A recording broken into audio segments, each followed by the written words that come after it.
اور پھر ایک ٹائم ایسا آیا کہ انہوں نے نا اپنے والد سے یہ کہنا شروع کر دیا کہ ابا جی اگر آپ بھی کوئی ڈھب کا کام کر لیتے تو آج ہمارے پاس پیسے زیادہ نہ ہوتے.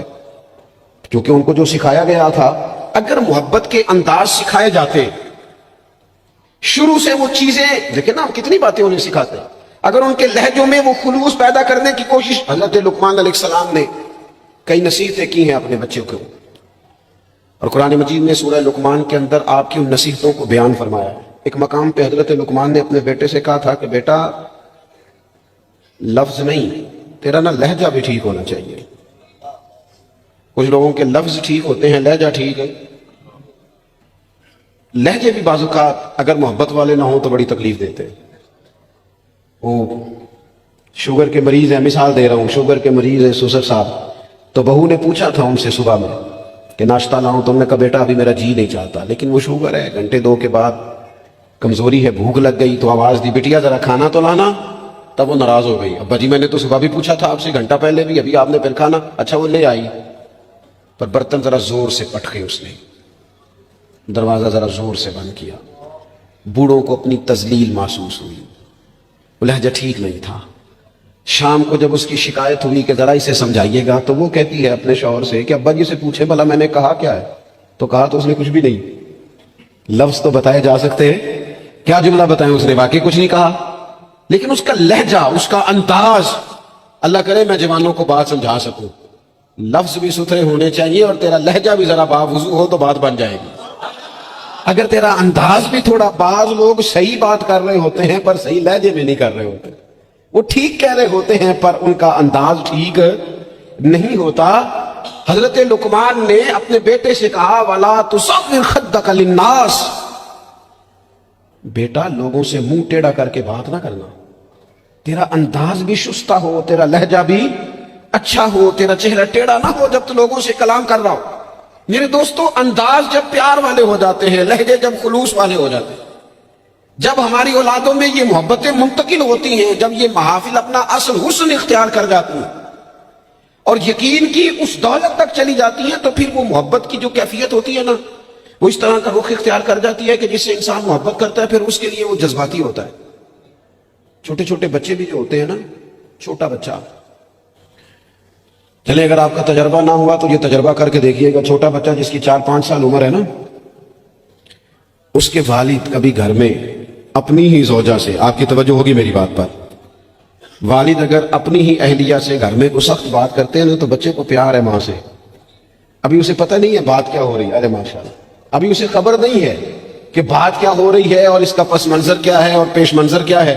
لیکن اگر کوئی تلخ بات والد کرتا ہے نا اپنی بیوی سے، تو بچہ 4-5 سال کا ہے تو ماں کے حق میں کھڑا ہو جاتا ہے، نہیں کھڑا ہو جاتا، کہتا خبردار میری اماں سے بات کوئی نہ کرنا. حالانکہ اسے ابھی پتہ نہیں ہے کہ اس کا پس، اللہ کرے میں آپ کو سمجھا سکوں.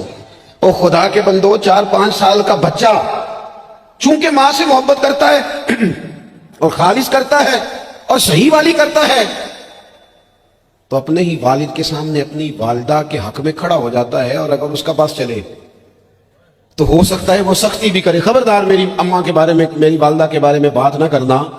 تو 5 سال کے بچے کو اگر ماں سے محبت ہے تو اس محبت میں اتنا جذباتی ہے، تو اگر امتی کو رسول پاک سے سچی محبت ہو، امتی کو اگر سچی محبت ہو،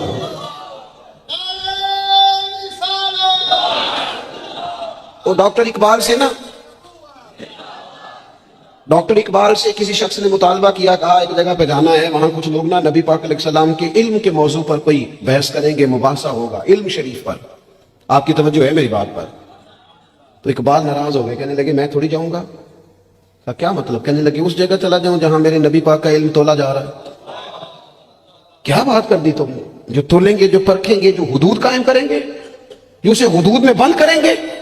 جب رسول پاک علیہ السلام کی خالص محبت، فقط نعروں والی نہیں، فقط میں وہ یہ نہیں کہ وہ نعت خانے کہہ دیا دونوں ہاتھ جو کھڑے کر لے وہ عاشق رسول ہے، جس نے کھڑے کر لیے اس کا عشق بھی مکمل ہوا، وہ ختم ہو گئی بات. جس نے آج بلند آواز سے نعرہ لگا لیا اس کا عشق تکمیل کو پہنچا. او بھائی، جو عاشق رسول ہے وہ دکان پر بھی عاشق رسول ہی ہے، وہ اپنا کاروبار کر رہا ہے، وہاں بھی محبوب کی محبت ہی کی بات کر رہا ہے. اور نبی کریم نے فرمایا ہے، حضور نے فرمایا، جو سچا تاجر ہونا کار تجارت رہا ہے پر سچا ہے، فرمایا جو سچا تاجر ہوگا اسے قیامت کے دن اللہ تعالیٰ نبیوں کے ساتھ جگہ عطا فرمائے گا. وہ وہاں بھی عشق رسول کا مظاہرہ کرے جب دکانداری کرتا ہے، اس وقت بھی صداقت کا خیال رکھے، سچائی کا خیال رکھے، دیانت کا خیال کرے. تو محبت میں جب وہ خاص وارفتگی اور خاص شوق پیدا ہوگا، پھر کسی قادیانی کو، کسی بے دین کو موقع نہیں. آپ کو پتہ ہے امام اعظم ابو حنیفہ فرماتے ہیں، ایک بات ہے اگر آپ سمجھ سکے تو، امام صاحب فرماتے ہیں کہ معاذ اللہ ثم معاذ اللہ نقل کفر نہ باشد. اگر کسی شخص نے دعوی نبوت کیا اور کسی نے اس سے دلیل مانگی، یہ بات بڑی قابل غور ہے، سمجھیے گا. ایک شخص نے معاذ اللہ یہ دعویٰ کیا کہ میں نبی ہوں، اور اگر کسی نے اس سے دلیل مانگی کہ تو نبی ہے تو دلیل دے، اگر دلیل مانگی تو یہ مانگنے والا کافر ہو جائے گا. کیوں دلیل مانگی تو نے؟ ضرورت کیا تھی بھئی؟ یہ تو اب ہو ہی نہیں سکتا کہ رسول پاک کے بعد کوئی نبی آئے. تو دلیل مانگنے کا معنی، بات سننے کا مطلب، اس پر گفت. یہ کب ہوگا؟ جب محبت کو پورا عروج ملے گا، جب رسول پاک علیہ الصلوۃ والسلام کے ساتھ جذباتی وابستگی، مومن کا خاص پیار، جب اس کی الفتیں، جب اس کی، یعنی ایک تو ہے محفل نعت میں نعت سننا، اور ایک یہ ہے کہ کہنا آج دل بڑا پریشان ہے، کوئی مجھے میرے نبی کی نعت سنائے. ایک تو یہ ہے کہ محفل میں آ گئے تو محبوب کا تذکرہ کرنا، اور ایک یہ ہے کہ مولانا آج میں بڑی تکلیف میں ہوں، حضور کے فضائل کی کوئی بات تو سنائے، کوئی خصائل، کوئی شمائل کا باب تو چھیڑے. جب دلچسپیاں پوری طور پر رسول پاک کی ذات والا صفات سے جم جائیں اور نبی پاک علیہ الصلوۃ والسلام کے ساتھ تبھی میلان پوری طرح ہو جائے گا. اور یہ بار بار قوم میں کرنے کی ضرورت ہے. محبت کا انداز بار بار اختیار کرنے کی ضرورت ہے، اس میں بار بار خوبصورتی لانے کی ضرورت ہے. مفتی اعظم پاکستان خلیفہ اعلیٰ حضرت سید ابو البرکات شاہ صاحب رحمۃ اللہ علیہ، جب بڑھاپا آ گیا نا، بڑے علیل ہو گئے، تو حضرت کے لیے مطالعہ کرنا مشکل ہو گیا. تو شاگردوں سے کہتے ہیں کہ شیخ محقق رحمۃ اللہ علیہ کی مدارج النبوت اٹھا کے لاؤ. جب وہ کتاب لائی جاتی تو فرماتے اس میں جو محبوب کے فضائل کا باب ہے نا، ذرا مجھے پڑھ پڑھ کے سناؤ، میرا دل ٹھنڈا ہوتا ہے. ذرا نا مجھے محبوب کی باتیں سناؤ، میری نو سے طبیعت لگتی ہے، میرا دل چاہتا ہے کہ مجھے حضور نبی رحمت علیہ السلام کا تذکرہ سنایا جائے. ان ساری کیفیات کو میں اپنے اندر محسوس کر. میرے عزیز، جب تک یہ خاص رنگ ہم اپنی طبیعت میں پیدا نہیں کرتے اور آنے والی نسل کو یہ منتقل نہیں کرتے، جب تک وہ خوبصورت ہے. دیکھیں حالات رہیں گے، حالات اچھے برے رہتے ہیں. ہمارے یہاں کچھ لوگ کہتے ہیں مولانا صاحب پیر صاحب آپ کو تو ذمہ داری ہی یہ ہے پر ہم پریشان بڑھیں، اور اتنے مسائل کے بیچ اگر آپ ہمیں کہیں محبت کی بات کریں تو میں آپ سے عرض کروں مسائل تو سب کے ساتھ رہتے ہیں. ہاں ہمیں یوں لگتا ہے کہ سامنے والا شاید بڑا سکھی ہے. میں آپ کو بڑی ذمہ داری سے کہتا ہوں بڑے لوگ جو ہوتے ہیں نا ان کے دکھ بھی ذرا بڑے بڑے ہی ہوتے ہیں، ان کے مسائل بھی ذرا بڑے بڑے ہوتے ہیں. وہ کسی درویش نے کہا تھا کہ میں دوست تو تھوڑے بناتا ہوں. کیوں؟ فرمایا دوست تھوڑے ہوں تو حق بھی تو تھوڑے ہوتے ہیں نا. جس سے پیار کرنے والا زیادہ ہوتے ہیں اس کے ذمہ حقوق بھی تو ذرا زیادہ ہوتے ہیں نا، اس کی ڈیوٹیاں بھی ذرا زیادہ ہوتی ہیں، اس کو زیادہ کام کرنا پڑتا ہے. میرے عزیز مسائل تو رہتے ہیں، اب محبت چھوڑ دی جائے گی. وہ ہمارا یہ مزاج بن گیا ہے کہ ہم سارے دکھوں کو، وہ ایک تکلیف ہوتی ہے زندگی میں تو سارے سکھ بھی اسی پر قربان کر دیتے ہیں. صرف پیسے نہیں ہے نا پاس، بچے ہیں نا اللہ کے فضل سے، صحت ہے نا اللہ کے فضل سے، گھر ہے نا اللہ کے فضل، تو چلے ایک ٹینشن کو چھوڑ ہی دیا جائے. آپ دیکھیے نا اللہ کے پیارے رسول علیہ الصلوۃ والسلام نے فرمایا سارے نبی ستائے گئے اور میں سب سے زیادہ ستایا گیا. آپ 13 سال مکہ مکرمہ کے حالات دیکھ لیں، پھر حضور مدینہ طیبہ تشریف لائے تو بدر، احد، خندق، حنین، تبوک، خیبر آپ دیکھتے جائیں. منافقین کی سازشیں کبھی کسی رنگ میں کبھی کسی رنگ میں، ہر وقت حالات کے تیور چڑھے رہے. اور حضرت حارث بن عبداللہ رضی اللہ تعالیٰ عنہ فرماتے ہیں میں نے اتنا مسکراتے کسی کو نہیں دیکھا جتنا رسول کریم مسکرایا کرتے تھے. مسائل کی سنگینی تو ساتھ رہے گی، لیکن میں اکثر کہتا ہوں، آج بھی میں دوپہر میں کہہ رہا تھا پھر کہتا ہوں، ہم رہتے ہیں ناخوش لوگوں کے درمیان، ناراض لوگوں میں رہتے ہیں ہم. تو ناراض لوگوں میں رہ کے نا ہم نے بھی ناراض ہی رہنا شروع کر دیا، کیونکہ ہر کوئی کسی نہ کسی سے ناراض ہے. چاروں جانب ناراض لوگ ہیں تو لہذا ہماری طبیعتیں بھی تھوڑی تھوڑی ناراض ہی رہتی ہیں. وہ لہجے اس طرح کے ہو گئے، انداز اس طرح کا ہو گیا. تھوڑی سی شگفتگی لائیں طبیعت میں، تھوڑا مزاج میں حسن پیدا کریں، تھوڑا سا نا خطاؤں کو بھولنے کا بھی مزاج بنائیں، تھوڑا سا نا طبیعت اس طرح کی بنائیں کہ کچھ چیزوں میں گنجائش بھی ہو، تھوڑا دل بڑا ہو، تھوڑی آسانی ہو گھر میں بیٹھے بیٹھے. ایک دن نبی رحمت صلی اللہ تعالیٰ علیہ وسلم نے فرمایا عائشہ ایک بات کروں تمہارے ساتھ؟ یا رسول اللہ میرے نصیب جاگ گئے. فرمائیے. تو حضور فرمانے لگے جب مجھ سے ناراض ہوتی ہو پھر بھی مجھے پتہ چل جاتا ہے، اور جب تم خوش ہوتی ہو پھر بھی مجھے پتہ چل جاتا ہے۔ تو حضرت عائشہ صدیقہ رضی اللہ تعالیٰ عنہ عرض کرنے لگی یا رسول اللہ صلی اللہ تعالیٰ علیہ وسلم مجھے میری ماں روئے، میں اور آپ سے ناراض۔ تو حضور فرمانے لگے بتاؤں پھر؟ یا رسول اللہ فرمائیے۔ تو محبوب فرمانے لگے کبھی کبھی قسم اٹھاتی ہو؟ حضور اٹھاتی ہوں۔ فرمایا جب خوش ہوتی ہو تو قسم اٹھاتی ہو کہ مجھے رب محمد کی قسم، اور جب تمہارے دل میں کوئی بات ہوتی ہے تو پھر کہتی ہو مجھے حضرت ابراہیم خلیل علیہ السلام کے رب کی قسم۔ پھر یہ لہجہ ہوتا ہے۔ سیدہ عائشہ صدیقہ کہتی ہیں لوگوں میں تمہیں بتا نہیں سکتی میری کیفیت کیا تھی۔ یا رسول اللہ آپ لفظوں کا بھی خیال فرماتے ہیں، کوئی کیا سوچ رہا ہے، کوئی کیا بول رہا ہے، آج کل اس کی گفتگو میں کیا، یہاں تک کریم خیال کرتے ہیں، یہاں تک آپ مہربانی فرماتے ہیں۔ ہم کہاں خیال رکھتے ہیں کسی کا لہجہ کیا ہے، کوئی بیچارہ آج کل کس تکلیف میں، ہمیں کیا لگے؟ اپنے آرام سے زیادہ اور اپنی طبیعت کے سکون سے زیادہ تو ہم کسی چیز کو جاننے کو تیار ہی نہیں ہے۔ کہاں مجھے پتہ چل جاتا ہے۔ حضرت عائشہ صدیقہ رضی اللہ تعالیٰ عنہ عرض کرنے لگی حضور میرے ماں باپ قربان ہو، میری زبان سے نام ہی جاتا ہے، میرے دل میں ہر وقت آپ موجود رہتے ہیں۔ دل میں لہجہ جب محبت والا ہو، انداز جب ذرا پیار والا ہو، جب تھوڑا سا نا ہمیں پیار کرنا آئے، لیکن نا اچھے برے لوگ مل ہی جاتے ہیں، تلخ رویے والا بھی کو مل ہی جاتا ہے، لیکن اگر ہمارا رویہ ٹھیک ہوگا نا تو بڑی ساری چیزیں ویسے ہی ٹھیک ہو جائیں گی۔ میں کچھ لوگوں کو دیکھتا ہوں وہ نا پیار نہیں کرنا چاہتے، وہ تھوڑی دیر کے لیے شفقت نہیں کرنا چاہتے۔ وہ اقبال کہتے ہیں کوئی کارواں سے ٹوٹا کوئی بدگماں حرم سے، کیونکہ میرے کارواں میں نہیں خوبے دل نوازی۔ یہ جو آگے لگے ہوئے ہیں انہیں پیار نہیں کرنا آتا، اگر انہیں پیار کرنا آتا تو بڑے سارے لوگ ٹوٹ کر نہ جاتے۔ کچھ مزاج میں درگزر ہو، کچھ محبت کا لہجہ ہو۔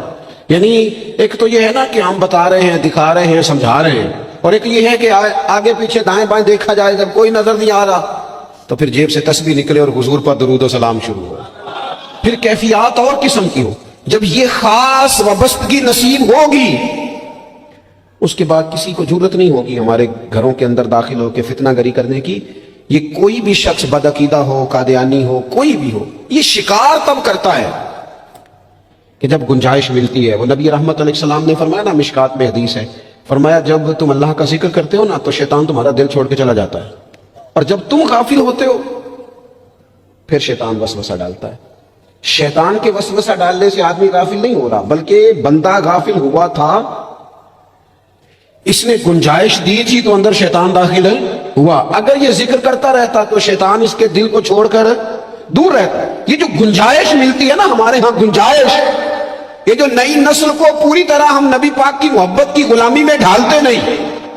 انسان کے سینے میں جب دل ہوتا ہے تو وہ دھڑکتا بھی ہے، اور جب دھڑکتا ہے تو کسی نہ کسی کے لیے دھڑکتا بھی ہے۔ نہ مانے لوگ، ویسے یہ کہ شہرت کے لیے بھی دل دھڑکتا ہے، اگر دو چار لوگ نام لے لیں تو رات نیند سکون کی آ جاتی ہے۔ یہ دھڑکتا ہے، یہ پیسوں کے لیے بھی دھڑکتا ہے۔ میں آپ کی بات نہیں کر رہا، ویسے میں کچھ لوگوں کو جانتا ہوں پیسے نہ ہو تو بیمار سے لگتے ہیں، اور اگر جیب بھری ہو تو صحت بھی ذرا۔ آپ کیوں مسکرا رہے ہیں؟ میں نے تو آپ کی بات ہی نہیں کی، میں نے تو کسے باشد بات کی ہے کہ کچھ لوگ ایسے ہیں کہ پیسے نہ ہوں تو صحت بھی ٹھیک۔ پیار کرتے ہیں نا، ہوتا ہے، کیا کیا جا سکتا ہے؟ میرے عزیز، اگر آنے والی نسل کے دلوں میں پہلے سے وہ پیغام جو ہمیں ہمارے بزرگوں نے دیا، جناب صدیق اکبر سے لے کر اعلیٰ حضرت فاضل بریلوی تک، وہ پیغام جو ہمارے اسلاف نے ہم تک پہنچایا کہ جان ہے عشق مصطفیٰ، اوز فضو کرے خدا، جس کو ہو درد کا مزہ و ناز دوا، اٹھائے کیوں پھر کے گلی گلی تباہ، ٹھوکرے سب کی کھائے کیوں، اور دل کو جو عقل دے خدا تو تیری گلی سے جائے کیوں۔ وہ اگر ہم اپنی آنے والی نسل میں پوری طرح، ہمارے بچے کیوں دلیل پوچھیں گے کسی سے؟ کسی کی طاقت کیسے ہوگی ان سے بات کرے؟ لیکن ہم نے نا انہیں کاروبار تو سکھائے ہیں، طریقے تو سکھائے ہیں، وہ خاص رنگ نہیں سکھایا۔ میری گفتگو مکمل ہو گئی، کیونکہ استقبال رمضان شریف کا یہاں عنوان لکھا گیا ہے، تو ایک دو بات میں عرض کرنا چاہتا ہوں۔ میں بڑی تھوڑی تقریر کرنے کا عادی ہوں، آپ لوگوں کی محبتیں اور پھر یہ کہ جس شدت سے آپ لوگ منتظر تھے اور جس پیار سے آپ لوگ یہاں آئے، ایک آدھ بات رمضان شریف کے حوالے سے میری خاص خواہش ہے اور میری یہ خاص اپیل ہے۔ میں ابھی سے لوگوں کو سن رہا ہوں کہتے ہوئے کہ روزے بڑی گرمی کے آ رہے ہیں۔ وہ خدا کے بندے، تو نیت تو کر، تو ارادہ تو کر۔ رمضان شریف میں 3-4 چیزوں کا خاص خیال رکھنا ہے ہم نے، خاص۔ ایک تو رمضان شریف میں قرآن پاک سے خاص محبت فرمائے، شہر رمضان الذی انزل فیہ القرآن، خاص محبت۔ الحمدللہ ہمارے ہاں قرآن کے عالم بھی موجود ہیں، حافظ بھی موجود ہیں، بلکہ مسجدیں کم ہوتی ہیں، حافظ زیادہ ہوتے ہیں. یہ دیکھ لیجیے مدارس کی خدمات ہیں اللہ کے فضل سے، قراء بھی ہے، سب کچھ ہے. اب ضرورت ہے قرآن پاک سے محبت کرنے والوں کی. ہر نقیب ہر خطیب یہ کہہ رہا ہے کہ سارا قرآن حضور کی تعریف ہے، کہتے ہیں نا جی. تو چاہیے نا کبھی کبھی رکا ہے محفل سے کہ جناب ہمارا دل کر رہا ہے ہمیں سورہ رحمان سنائی جائے. کبھی کبھی یہ رکے آتے ہیں نا فرمائشی رکے، یہ نعت پڑھے. یہ تو جب سب کہہ رہے ہیں یہ حضور کی نعت ہے سارا قرآن، تو رکا آنا چاہیے نا. آج سورہ حامیم سجدہ کی تلاوت سنائی جائے، آنے چاہیے نا یہ والے رکے بھی. صحیح کہہ رہا ہوں نا؟ تو خوب ارادہ کریں کہ قرآن مجید سننا ہے. ہم کھڑے رہتے ہیں پاسپورٹ کے دفتر بھی 1.5 گھنٹہ لوگ کھڑے ہیں، شناختی کارڈ کے دفتر میں بھی کھڑے، امیگریشن کی لائنوں میں بھی کھڑے. نیت کریں کہ میں نے جم کے قرآن مجید سننا ہے. اور جس مسجد میں پہلی تراویح شروع کریں کوشش کریں کہ ساری تراویح اسی میں پڑھی جائے، اور خاص ذوق کے ساتھ. خاص پنجاب میں ایک گاؤں تھا، تو اس میں نا ایک دفعہ ایک بالکل عام سادہ سا آدمی دکاندار تھا، تو اس کا انتقال ہو گیا، تو اس کی قبر سے خوشبو آنے لگی. تو اگر پیر صاحب ہوتے پھر تو بچوں کی موج لگ جاتی. کیا بات ہے بھائی، اتنی کرامت. عام سادہ آدمی تھا، قبر سے خوشبو آنے لگی. لوگ پہنچ گئے، معلومات کی، گھر تک گئے. کہا کوئی مطلب ٹھیک ہے داڑھی شریف تھی، نمازی تھا، لیکن کوئی ایسی خاص چیز ہم نے نہیں دیکھی. تو اس کے گھر والے بتانے لگے کہ نا قرآن مجید نہیں پڑھا ہوا تھا. بوڑھا آدمی تھا لیکن قرآن مجید سے عشق کرتا تھا. کئی گھنٹے قرآن مجید کو وضو کر کے اپنے پاس رکھتا اور پھر انگلیاں چلاتا اور کہتا میرے مالک نے میرے لیے جو بھی فرمایا حق اور سچ ہی فرمایا. اسے چومتا، پیار کرتا. اللہ نے یہ اعزاز دیا کہ اگر انتقال ہوا تو قبر کی مٹی سے بھی خوشبو آنی شروع ہوگی. خدا را قرآن پاک سے پیار کریں، خوب ذوق بنائیں کہ ہم نے قرآن مجید کو سننا ہے. دوسری میری گزارش یہ ہے آپ حضرات سے کہ سحری میں اٹھنا تو ہے ہی، سودا لینے کے لیے بھی جانا ہے. ہمارے یہاں دہی دودھ کے لیے بھی لوگ صبح صبح جاتے ہیں. تو ایسا نہ کریں کہ تھوڑا 10 منٹ اور جلدی اٹھ جائیں اور پورا رمضان تہجد کی نماز پڑھیں. بڑی پسند ہے نبی کریم کو تہجد کی نماز. صبح اگر 2 رکعتیں نصیب ہو جائیں تو نبی کریم علیہ السلام نے فرمایا جب جوان آدمی تہجد کے لیے کھڑا ہوتا ہے تو اللہ فرشتوں کے سامنے فخر فرماتا ہے. یہ ضرور عادت بنائیں.